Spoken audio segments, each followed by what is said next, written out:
প্রয়াত দক্ষিণ আফ্রিকার প্রাক্তন প্রেসিডেন্ট নেলসন ম্যান্ডেলার উদ্দেশ্যে সকার সিটি স্টেডিয়ামে অনুষ্ঠিত হল স্মরণ সভা। জোহানেসবার্গে এই অনুষ্ঠানে যোগ দিয়েছিলেন বিভিন্ন রাষ্ট্রনেতা থেকে শুরু করে ব্রিটিশ রাজপরিবারের সদস্যরাও।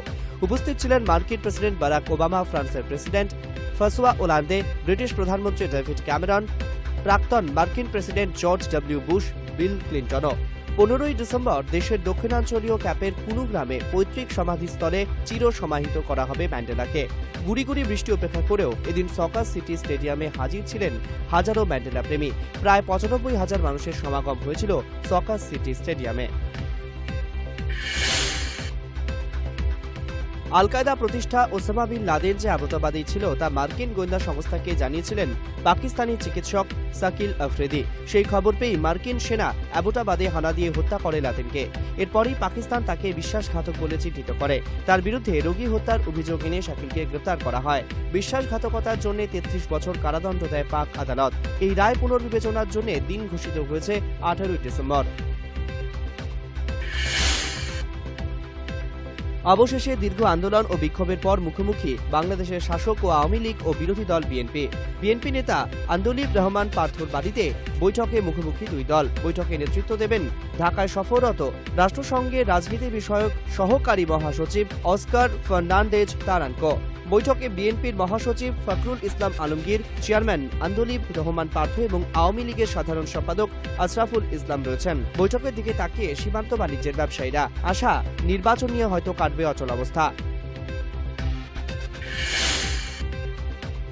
হাসিনা নয়, নিরপেক্ষ সরকারের অধীনে করতে হবে নির্বাচন। এই দাবিতে যখন বিক্ষোভ আন্দোলনে স্তব্ধ গোটা বাংলাদেশ, তখন হাসিনাকে সামনে রেখেই বিএনপিকে এক নতুন ফর্মুলায় রাজি করিয়ে বাংলাদেশের রাজনৈতিক পরিস্থিতি মোকাবেলায় বদ্ধপরিকর জাতিসংঘের বিশেষ দূত অস্কার ফার্নান্ডেজ তারানকো। তিনি এই মুহূর্তে ঢাকায় রয়েছেন। বৈঠক করছেন হাসিনা ও বিরোধী নেত্রী বেগম খালেদা জিয়ার সঙ্গেও। ফর্মুলাটি হল হাসিনাকে প্রধানমন্ত্রী রেখে নির্বাচনে সব দলের জন্য সমান সুযোগের ব্যবস্থা করা, যাতে জাতিসংঘের পক্ষ থেকে সব রকমের সহযোগিতার আশ্বাস দিয়েছেন ফার্নান্ডেজ।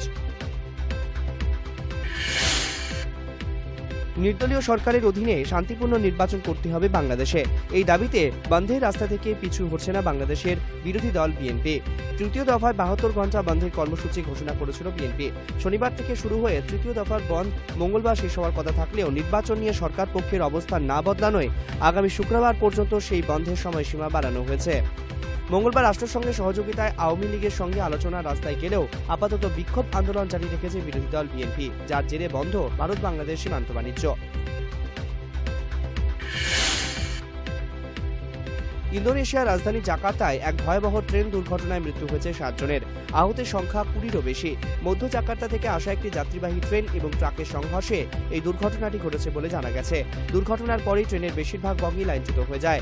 আগুন লেগে যায় গোটা ট্রেনটিতে। তবে সবথেকে গুরুত্বপূর্ণ যে বিষয়টি জানা গিয়েছে, ট্রেনের মধ্যে গ্যাস সিলিন্ডার ছিল বলে আগুন খুব তাড়াতাড়ি ধরে গিয়েছে। সরকারের ভরসা না থাকলেও গণতান্ত্রিক উপায়ে ভোট দিন, তবে তিনি প্রধানমন্ত্রী পদ থেকে ইস্তফা দিচ্ছেন না, পরিষ্কার জানিয়ে দিলেন থাইল্যান্ডের প্রধানমন্ত্রী ইংলাক সিনাওয়াত্রা।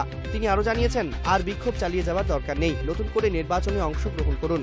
চলতি সংসদ অধিবেশন বাতিল করে নতুন নির্বাচনের ঘোষণাও করেছেন থাই প্রধানমন্ত্রী। তবে বেশ কয়েকদিন ধরেই ধারাবাহিকভাবে চলছিল বিরোধী সাংসদদের পদত্যাগ এবং গভর্নমেন্ট হাউসের সামনে বিরোধীদের বিক্ষোভ। মধ্য আফ্রিকায় সহিংসতার ঘটনায় কমপক্ষে 800 জনের মৃত্যু হয়েছে বলে জানিয়েছে আন্তর্জাতিক মানবাধিকার সংস্থা রেড ক্রস। নিহতের সংখ্যা আরও বাড়তে পারে বলে মনে করা হচ্ছে। জাতিগত কারণে এই সহিংসতা বেড়ে চলেছে বলে জানিয়েছে রেড ক্রস। পরিস্থিতি নিয়ন্ত্রণে আনতে ফ্রান্স 1600 জন সেনা পাঠিয়েছে রাজধানী বাংগুইতে। চলছে যুদ্ধ বিমানে টহলদারি। গত মার্চ মাসে সেলেকা বাহিনী দেশের ক্ষমতা দখল করে। সেলেকা বাহিনী ও খ্রিস্টান অসামরিক বাহিনীর সঙ্গে এই সংঘর্ষের খবর পাওয়া গিয়েছে। ইউক্রেনের সরকার বিরোধী বিক্ষোভে নতুন মাত্রা যোগ হল সোমবার। ইউক্রেনের প্রেসিডেন্ট পতনের প্রতীকী হিসেবে ভ্লাদিমির লেনিনের একটি মূর্তি ভেঙে ফেলায় সংঘর্ষ বাধে সরকার পক্ষের সমর্থকদের সঙ্গে।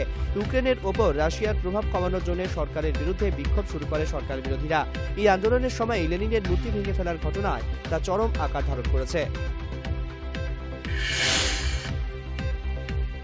বাংলাদেশে মানবতা বিরোধী অপরাধে অভিযুক্ত জামায়াতে ইসলামী নেতা কাদের মোল্লাকে তড়িঘড়ি ফাঁসিতে ঝোলানোর চেষ্টা করা হচ্ছে, এমনই অভিযোগ করেছেন কাদের মোল্লার পরিবার।